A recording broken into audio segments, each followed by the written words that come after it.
कथा या चॅनलमध्ये सर्वांचे अगदी मनपूर्वक स्वागत.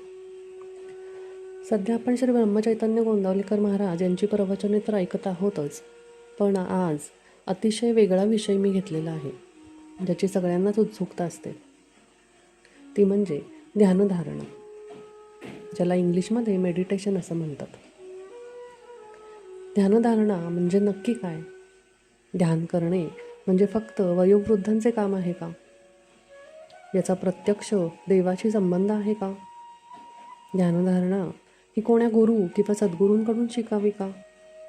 याचे फायदे काय? असे अनेक प्रश्न आपल्या सर्वांच्या मनात येत असतात आणि त्यात वेगळे काहीच नाही. या सर्व प्रश्नांची उत्तरे आपण शोधण्याचा या भागामध्ये प्रयत्न करणार आहोत. ध्यानधारणा म्हणजे नुसतं डोळे मिटून बसणे हे नव्हे. ध्यान म्हणजे नो माइंड स्टेट, म्हणजेच मन शांत करायचं आहे. बऱ्याच वेळा मनाची एकाग्रता याला ध्यान म्हणले जाते, पण मनाची एकाग्रता म्हणजे ध्यान नव्हे. एखाद्या गोष्टीवर चिंतन, मनन किंवा एखाद्या शब्दाचा अभ्यास, एखाद्या गोष्टीचा सखोल विचार करणे म्हणजेही ध्यान नव्हे. कारण चिंतन, मनन किंवा मनाची एकाग्रता, एखाद्या गोष्टीचा विचार, एखाद्या शब्दाचा अभ्यास जेव्हा आपण करतो तेव्हा आपले मन तिथे हजर असते. आणि ध्यानामध्ये जेव्हा आपण असतो तेव्हा मनही नको, बुद्धी पण नको आणि काहीच नको, पण आपले शरीर मात्र आहे अशी अवस्था असते. उदाहरणार्थ, झोपेत असताना आपल्या दोन अवस्था असतात. एक म्हणजे सुषुप्ती आणि दुसरी म्हणजे स्वप्ने. सुषुप्तीमध्ये आपले मन व शरीर गाढ झोपेत असते, म्हणजे मनातही काही विचार नसतात आणि शरीरही विश्रांती घेत असते आणि आपला जीव खरा आनंददायक विश्रांती घेत असतो. म्हणूनच आपण उठल्या उठल्या म्हणतो की वा, काय छान झोप झाली, आणि आपले मन पण छान झोप झाल्यामुळे अतिशय आनंदी असते. आणि दुसरी अवस्था जी स्वप्ने आहे, त्यामध्ये आपले शरीर शांत असते परंतु मन जागे असते. आपले मन स्वप्नाच्या रूपात झोपेत असतानाही चालत असते, बोलत असते, भांडत असते, नको तर नको ते विषय आपल्या स्वप्नामध्ये येत असतात आणि मनाचे असे अनेक व्यापार आपल्या स्वप्नांच्या रूपाने झोपेत असताना चालू असतात.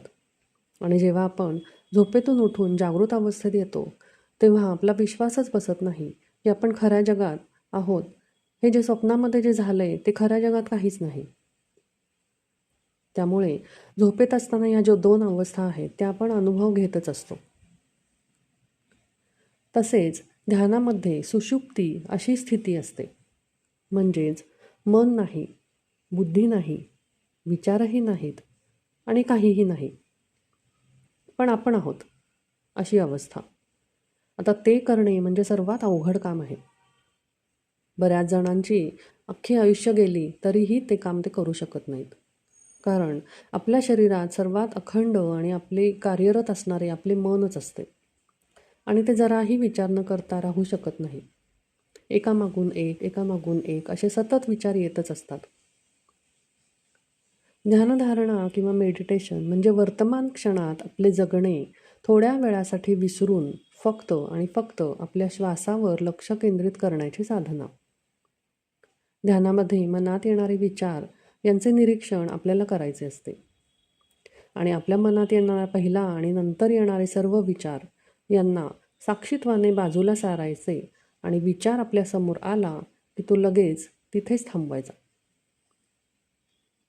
आता यामध्ये प्रश्न असा आहे की आपण कधी विचार रहित होतच नाही, कायम विचार येतच असतात. आणि ध्यान करताना हेच खूप महत्त्वाचे असते की वृत्ती म्हणजे विचार न उठू देणे. ध्यान करताना बरेच जण नाम घेतात, काही जण मूर्तीपूजा करतात, काही जण गुरूंचा चेहरा समोर आणतात, असे अनेक प्रकार असतात. परंतु हे करणे म्हणजे ध्यान नव्हे, कारण यासाठी परत मन हे आलेच. पण हा मार्ग असू शकतो की ज्याच्या योगाने आपण ध्यानामध्ये शिरू शकतो आणि आपल्याला तर काहीही नाही अशी अवस्था हवी आहे.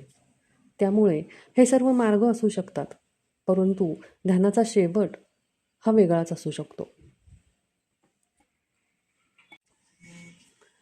बऱ्याच जणांना असे प्रश्न असतात की हे तर झाले ध्यानाचे, पण ध्यानाला बसताना किंवा ध्यान करताना काय काय यमनियम पाळावे लागतात. तर ध्यानाला बसताना देखील आपल्याला एखादी शांत, निवांत, प्रसन्न अशी जागा असेल तर ती ध्यान लागण्यास अतिशय उपयुक्त असते. परंतु नेहमीच आपल्याला अशी जागा मिळेलच असे नाही. घरातल्या वातावरणाला कंटाळून आपण बाहेर कुठेही जाऊन ध्यान नाही करू शकत, किंवा बाहेरच्या गडबडीमध्ये अशी निवांत जागा मिळणे हल्ली कठीणच. आणि म्हणूनच कुठेतरी म्हणून ध्यानाला बसू नका. ज्या आसनावर आपण बसतो तेही चांगले आसन असावे, प्रसन्न वातावरण असावे. ह्या ज्या सगळ्या गोष्टी असतात त्या जाणण्याचा आपण नेहमी प्रयत्न करतच असतो. शांत, प्रसन्न, निवांत वातावरण, आजूबाजूची गडबड वगैरे. तथापि ह्या सर्व गोष्टी जर आपले खरंच छान ध्यान लागणार असेल तर त्या सगळ्या गोष्टी गौण आहेत. म्हणजे जेव्हा जीवाला त्या स्वरूपाची खरंच गोडी लागते तशी आपले ध्यान कोणत्याही अवस्थेमध्ये लागू शकते. पण ही अवस्था येण्यासाठी प्रचंड ताकदीची साधना लागते, आणि त्यासाठी रोजची साधना ही खूप महत्त्वाची आहे. ज्याप्रमाणे आपण म्हणतो की मला झोपताना अशी उशी पाहिजे, अशी गादी पाहिजे, शांत वातावरण पाहिजे, फॅन पाहिजे, तरच मला गाढ झोप लागू शकते. हे सर्व बाकीचे उपाय झाले. पण जर खरंच एखादा दिवसभर खूप दमला असेल कष्ट करून, तर त्याला पडल्या पडल्या कुठेही झोप लागेल. तसेच ध्यानाचे आहे.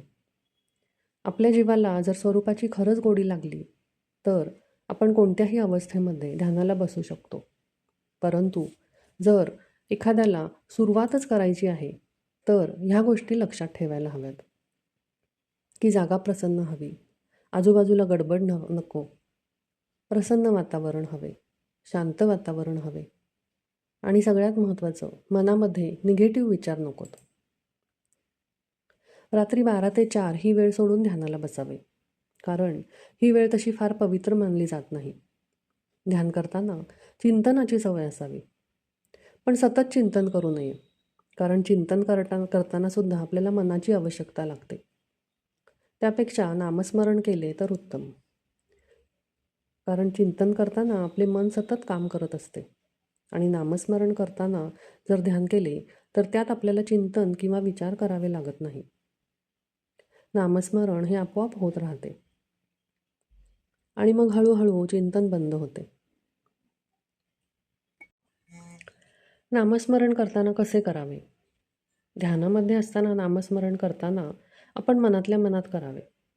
सतत ओठ हलवत राहू नये, किंवा श्वासावर नाम घ्यावे आणि लक्ष सावकाश श्वासाकडे वळवावे. हे सर्व करताना कोणतीही हालचाल करू नये.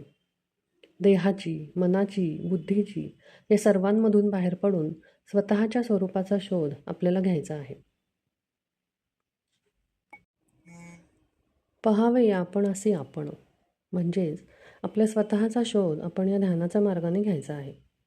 मी कोण आहे याला गॉड रिअलायझेशन किंवा सेल्फ रिअलायझेशन असेही म्हणतात. ते साध्य करण्यासाठी आपल्याला मेडिटेशन किंवा ध्यानाचा खरा उपयोग करायचा आहे. नियम हे पाळले गेलेच पाहिजेत. आपण ध्यानाला बसतो, पण कुठूनही आलो, काहीही बाहेरचं खाऊन आलो आणि ध्यानाला बसलो, हात नाही धुतले, पाय नाही धुतले, अस्वच्छ आसन असेल, आजूबाजूचं वातावरण दूषित असेल, गडबड गोंधळ असेल, निगेटिव्ह विचार असतील, तर ध्यान होणं जरा अवघडच आहे. ध्यानाला बसताना आपलं आसन हे पातळही असू नये आणि जास्त जाड म्हणजे गादीसारखंही असू नये. कम्फर्टेबली मांडी घालून बसता येईल असं आसन असावं. ध्यानाला बसताना आपली पाठ ही एकदम सरळ हवी. पाठ सरळ नसेल आणि आपण जर पोक काढून बसलो तर आपल्या पाठीला त्रास होऊ शकतो. ध्यान करायला बसल्यानंतर आपल्याला मुख्य संघर्ष अशा ठिकाणी असतो की आपल्या ज्या बहिर्मुख झालेल्या वृत्ती असतात, ज्या आपल्या हालचाली असतात, शरीराच्या ज्या वृत्ती असतात त्या आपल्याला अंतर्मुख करायच्या असतात, आणि आपला खरा संघर्ष हा इथेच असतो. हे करणं अतिशय संघर्षाचं असू शकतं, कारण आपली जी इंद्रिय असतात त्यांना बाहेरच्या विषयांची गोडी अतिशय अधिक असते. उदाहरणार्थ, हे खायचं आहे, ते प्यायचं आहे, इथे फिरायला जायचं आहे, दिवसभरात उद्या ही कामं आहेत, आज ही कंप्लीट करायची आहेत.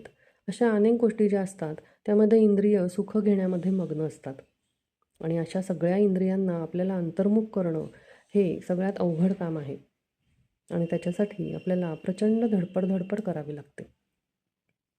पण हे सर्व करण्यासाठी आपल्याला जर ध्यान करण्याची गोडी लागायची असेल तर हे सर्व प्रयत्न करायलाच पाहिजेत. तरच आपण स्वरूपाचा शोध घेण्याच्या मार्गाला लागू शकतो. ध्यान करताना आपल्या मनावरचा स्ट्रेस हा कमी होतो असे आपण म्हणू शकतो. परंतु ध्यानाने मनावरचा स्ट्रेस कमी करणे हे आपले तात्पर्य नाही. मनावरचा स्ट्रेस कमी करणे हे ध्यानाचा बाय प्रॉडक्ट आहे असे आपण म्हणू शकतो. परंतु खऱ्या अर्थाने ध्यानाचा उपयोग हा आत्मदर्शनासाठी, मी कोण आहे आणि स्वस्वरूपाच्या शोधासाठी केला जातो. ध्यान म्हणजे देह, मन, बुद्धी यांच्यापासून मी दूर आहे आणि मी त्यांच्याकडे अगदी साक्षीत्वाने पाहतो आहे असा भाव मनात यायला पाहिजे. म्हणजे मी जगात वावरत असून सुद्धा मी जगात नाही असा भाव जेव्हा येतो तेव्हा आपण म्हणू शकतो की आपण ध्यानाच्या अवस्थेमध्ये आहोत. शेवटी सांगायचं तात्पर्य हेच की ध्यानावर अजून आपण 4 तास जरी बोललो तरीही ते कमीच आहे. त्यामुळे प्रत्येकाने आपल्या स्वरूपाचा शोध एकदा ना एकदा कधीतरी आयुष्यात घ्यायला सुरुवात करायला हवी असे मला मनापासून वाटते. शेवटी अतिशय महत्त्वाचं म्हणजे ध्यान करताना आपल्याला योग्य मार्गदर्शनाची अतिशय आवश्यकता असते. ध्यानाचा मंत्र किंवा अनुग्रह आपण गुरु किंवा सद्गुरूंकडून घेतला तर ते अतिशय उत्तम ठरते. सद्गुरूंकडे अशी आध्यात्मिक ऊर्जा असते की मंत्र देताना ती शक्ती आपल्यामध्ये संक्रमित होते. ही संक्रमित झालेली शक्ती आपण आयुष्यभर ध्यानधारणेच्या मार्गाने जागृत आणि जिवंत ठेवू शकतो. म्हणूनच सद्गुरू किंवा गुरूंकडून ध्यानधारणेचा मंत्र किंवा अनुग्रह घेणे हे साधनेसाठी सर्वात श्रेष्ठ मानले जाते. ध्यानधारणेच्या पुढच्या भागामध्ये आपण ध्यान कसे लावावे, ध्यान लागताना काय काळजी घ्यावी, ध्यानाला बसताना विचार आपल्या मनापासून किंवा आपल्या बुद्धीपासून वेगळे कसे करावेत, विचार कसे थांबवावेत याची प्रक्रिया सांगणार आहोत. तोपर्यंत धन्यवाद.